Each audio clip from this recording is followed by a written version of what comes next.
প্রাকৃত শব্দের ভাষাগত অর্থ। প্রাকৃত শব্দের ভাষাগত অর্থ হচ্ছে জনগণের ভাষা। প্রাকৃত শব্দের ভাষাগত অর্থ হচ্ছে জনগণের ভাষা। গৌড়ীয় বাংলা ব্যাকরণ রচনা করেছেন কে? রাজা রামমোহন রায়। গৌড়ীয় বাংলা ব্যাকরণ রচনা করেছেন কে? রাজা রামমোহন রায়। বাংলা ভাষার প্রথম ব্যাকরণ গ্রন্থ নাথানিয়াল ব্রাসি হ্যালহেড রচিত a grammar of the Bengal language. Nathaniel Brassey হ্যালহেডের a grammar of the Bengal language. William Carey 1801 সালে, গঙ্গা কিশোর ভট্টাচার্য 1816 সালে, কিথ সাহেব 1820 সালে বাংলা ব্যাকরণ রচনার প্রয়াস পান। কিন্তু এই সবগুলোই ইংরেজি ভাষায় লেখা। 1826 সালে রামমোহন রায় ইংরেজি ভাষায় ব্যাকরণ লেখেন। 1826 সালে রাজা রামমোহন রায় ইংরেজিতে বাংলা ব্যাকরণ লেখেন। এরপর তিনি 1833 সালে স্কুল বুক সোসাইটির জন্য এই গ্রন্থ বাংলায় অনুবাদ করে নাম দেন গৌড়ীয় ব্যাকরণ। তার মানে 1826 সালে ইংরেজি ভাষায় বাংলা ব্যাকরণ লেখেন এবং 1833 সালে স্কুল বুক সোসাইটির জন্য সেই গ্রন্থটি বাংলায় অনুবাদ করে নাম দেন গৌড়ীয় ব্যাকরণ। সেই হিসাবে এই গ্রন্থটি বাংলা ভাষায় রচিত প্রথম বাংলা ব্যাকরণ গ্রন্থ। উদাহরণ প্রয়োগের ক্ষেত্রে সাধারণত কোন বিরামচিহ্ন ব্যবহৃত হয়? উদাহরণ প্রয়োগের ক্ষেত্রে সাধারণত কোলন ড্যাশ ব্যবহৃত হয়। উদাহরণ বা দৃষ্টান্ত প্রয়োগ করতে হলে কোলন এবং ড্যাশ চিহ্ন একসঙ্গে ব্যবহৃত হয়। কোলন এবং ড্যাশ চিহ্ন একসঙ্গে ব্যবহৃত হয়। তাহলে উদাহরণ প্রয়োগের ক্ষেত্রে সাধারণত কোলন ড্যাশ ব্যবহৃত হয়। ব্রজবুলিতে কোন কবি পদাবলী রচনা করেন? বিদ্যাপতি। ব্রজবুলি হলো এক প্রকার কৃত্রিম সাহিত্যিক ভাষা। বাংলা ও মৈথিলি ভাষার মিশ্রণে এই ভাষা তৈরি হলেও বেশ কিছু হিন্দি শব্দ এতে আছে। মনীষা শব্দের বিপরীত শব্দ কি? এখানে নির্বোধ, স্থিরতা, প্রজ্ঞা না মনসিতা? মনীষা শব্দের বিপরীত শব্দ নির্বোধ। মনীষা শব্দের বিপরীত শব্দ নির্বোধ। মনীষা শব্দের সমার্থক শব্দ হলো তীক্ষ্ণ বুদ্ধি, প্রতিভা। তীক্ষ্ণ বুদ্ধি, প্রতিভা এগুলো মনীষা শব্দের সমার্থক শব্দ। তাহলে মনীষা শব্দের স্ত্রীলিঙ্গ হলো মনীষিনী। মনীষা বানান হচ্ছে ম দন্তের নয় দীর্ঘ ইকারে নি মূর্ধন্য ষয় আকার। মনীষা। স্ত্রীলিঙ্গ মনীষিনী। ম দন্তের নয় দীর্ঘ ইকারে নি মূর্ধন্য ষয় হ্রস্ব ইকারে সি মূর্ধন্য নয় দীর্ঘ ইকারে নি। ম দন্তর নয় দীর্ঘ ইকারে নি। মণি মূর্ধন্য ষয় হ্রস্ব ইকারে সি মূর্ধন্য নয় দীর্ঘ ইকারে নি। মনীষিনী। এ সন্ধি বিচ্ছেদ হলো মনস যোগ ঈশা। ম ন দন্ত স। মনস যোগ ঈশা দীর্ঘ ই মূর্ধন্য ষয় আকারে সা। এ সন্ধি বিচ্ছেদ হলো মনস যোগ ঈশা। রত্ন থেকে রতন হওয়ার সন্ধির সূত্র। রত্ন থেকে রতন হওয়ার সন্ধির সূত্র কি? রতন। রতন। স্বরভক্তি বা মধ্য স্বরাগম বা বিপ্রকর্ষ। মধ্য স্বরাগম, বিপ্রকর্ষ বা স্বরভক্তি। রত্ন থেকে রতন হচ্ছে মধ্য স্বরাগম, বিপ্রকর্ষ বা স্বরভক্তি। সময় সময় উচ্চারণের সুবিধার জন্য সংযুক্ত ব্যঞ্জনধ্বনির মাঝখানে স্বরধ্বনি আসে। সময় সময় উচ্চারণের সুবিধার জন্য সংযুক্ত, এখানে রত্ন হচ্ছে সংযুক্ত ব্যঞ্জনধ্বনির মাঝখানে স্বরধ্বনি আসে। যেমন র, তন, র, এখানে অ আসছে মাঝখানে, র, তারপর তন হইছে, মাঝখানে স্বরধ্বনি আসে। একে বলা হয় মধ্য স্বরাগম, বিপ্রকর্ষ বা স্বরভক্তি। যেমন রত্ন, রতন, ধর্ম, ধরম, স্বপ্ন, স্বপন, হর্ষ, হরস, এখানে অ আসছে মাঝখানে, হয়ের পরে অ আসছে। শিকড় শব্দের অর্থ কি? শিকড় শব্দের অর্থ জলকণা। শিকড় বিশেষ্যবাচক শব্দের অর্থ বাতাসে বাহিত জলকণা বা পানির বিন্দু। উল্লেখ্য শিকড় এর সন্ধি বিচ্ছেদ হচ্ছে শিক যোগ অক বা অরক। শিক যোগ অর বা অরক। তালবা শয় দীর্ঘ ইকারে শি ক। শিক যোগ অর বা অরক, শিকড়। কোন বানানটি শুদ্ধ? সচ্ছল। দন্ত স, চয় ছ, ল। কোন বানানটি শুদ্ধ? সচ্ছল। লাল সালু উপন্যাসের রচনাকাল কত? লাল সালু উপন্যাসের রচনাকাল 1948 সাল। 47 দেশভাগ হয় তার পরের সাল, মানে লাল সালু উপন্যাস রচিত হয় 1948 সালে। লাল সালু সৈয়দ ওয়ালিউল্লাহ রচিত উপন্যাস 1948 সালে কলকাতা থেকে গ্রন্থাগারে প্রকাশিত হয়। লাল সালু কলকাতা থেকে গ্রন্থাগারে প্রকাশিত হয়। এই উপন্যাসে একদিকে যেমন বাংলার গ্রাম জীবনের বাস্তব প্রকৃতি ধরা পড়েছে, তার সৌন্দর্য, মাধুর্য ও কঠোরতা নিয়ে, তেমনি রূপায়িত হয়েছে অসংখ্য গ্রামীণ মানুষের জীবন। তার আরও কিছু বিখ্যাত উপন্যাস হচ্ছে চাঁদের অমাবস্যা। চাঁদের অমাবস্যা 1964 সালে, চাঁদের অমাবস্যা 1964 সালে, কাদো নদী কাদো 1968 সালে, দি আগলি এশিয়ান ইংরেজি ভাষায় 1963 সালে, দি আগলি এশিয়ান ইংরেজি ভাষায় 1963 সালে। তাহলে দি আগলি এশিয়ান কার লেখা? সৈয়দ ওয়ালিউল্লাহর লেখা। দি আগলি এশিয়ান সৈয়দ ওয়ালিউল্লাহর লেখা। লাল সালু 48-এ, চাঁদের অমাবস্যা 64-তে, কাদো নদী কাদো 68-তে, আর আগলি এশিয়ান দি আগলি এশিয়ান 1963-তে। টপ্পা কি? টপ্পা হচ্ছে এক ধরনের গান।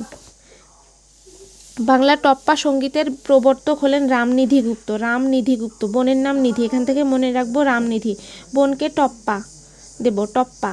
টপ্পা সঙ্গীতের প্রবর্তক হচ্ছে রামনিধি গুপ্ত। রামনিধি গুপ্ত 1776 খ্রিস্টাব্দে ইস্ট ইন্ডিয়া কোম্পানির চাকুরির সূত্রে বিহারের ছাপড়ায় গমন করেন তিনি।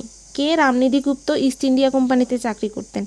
এই চাকরির সূত্রে তিনি বিহারের ছাপড়ায় গমন করেন এবং হিন্দুস্তানি টপ্পা শিক্ষা গ্রহণ করেন। 1994 খ্রিস্টাব্দে কলকাতায় ফিরে তিনি বাংলায় টপ্পা রচনা ও পরিবেশনা করেন। 1994 খ্রিস্টাব্দে কলকাতায় ফিরে তিনি বাংলায় টপ্পা রচনা ও পরিবেশনা করেন। উঁ ধ্বনিটির সঠিক উচ্চারণ হচ্ছে উঁ। হর্ষৌ চন্দ্রবিন্দু অন্তস্থীয় অয়কারে ও, উঁ। উঁ ধ্বনিটির সঠিক উচ্চারণ হলো উঁ। নিচের কোনটি জীবনানন্দ দাশের প্রবন্ধ গ্রন্থ? নিচের কোনটি জীবনানন্দ দাশের প্রবন্ধ গ্রন্থ? কবিতার কথা। কবিতার কথা এবং কেন লিখি, এই দুইটা তার প্রবন্ধ গ্রন্থ। কবিতার কথা এবং কেন লিখি, এই দুইটি জীবনানন্দ দাশের প্রবন্ধ গ্রন্থ। ধূসর পাণ্ডুলিপি এবং ঝরা পালক, এগুলো তার হচ্ছে কাব্যগ্রন্থ। মাল্যবান সতীর্থ তার উপন্যাস। মাল্যবান আর সতীর্থ জীবনানন্দ দাশের উপন্যাস। তাহলে কবিতার কথা এবং কেন লিখি, এগুলো জীবনানন্দ দাশের প্রবন্ধ গ্রন্থ। উপন্যাস মাল্যবান আর সতীর্থ। আর এখানে দুর্দিনের যাত্রী, এটা কাজী নজরুল ইসলামের প্রবন্ধ গ্রন্থ। দুর্দিনের যাত্রী কাজী নজরুল ইসলামের প্রবন্ধ গ্রন্থ। সাধু ও চলিত রীতিতে অভিন্ন রূপে ব্যবহৃত হয় কি? অব্যয়পদ। সাধু ও চলিত রীতিতে অভিন্ন রূপে ব্যবহৃত হয় অব্যয়পদ। ন ব্যয় অব্যয়, যার ব্যয় বা পরিবর্তন হয় না, অর্থাৎ যা অপরিবর্তনীয় শব্দ, তাই অব্যয়।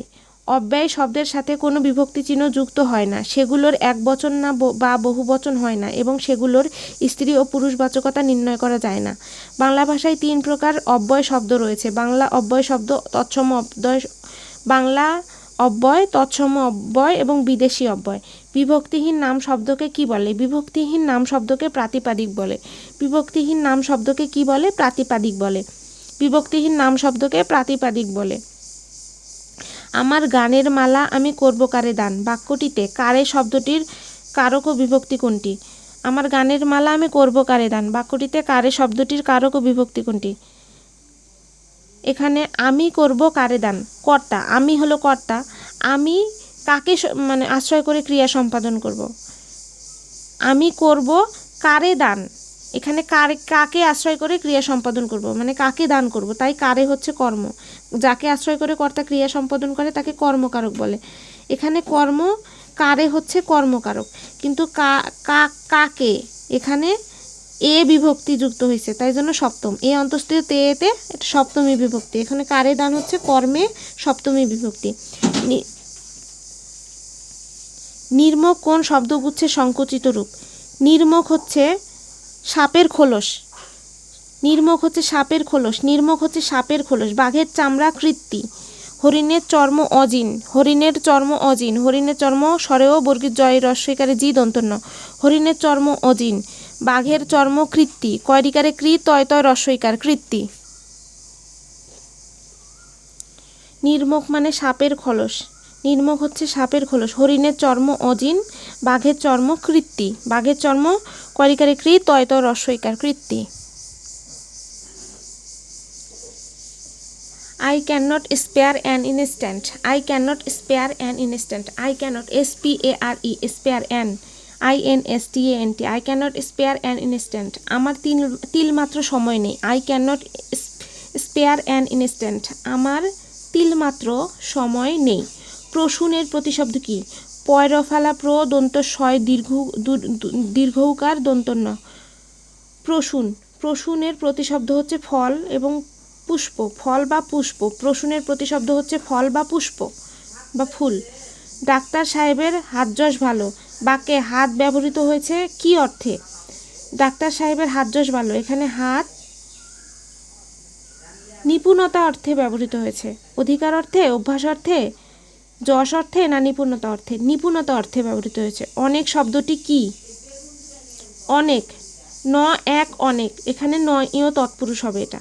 অনেক শব্দটি কি? ন ইয় তৎপুরুষ।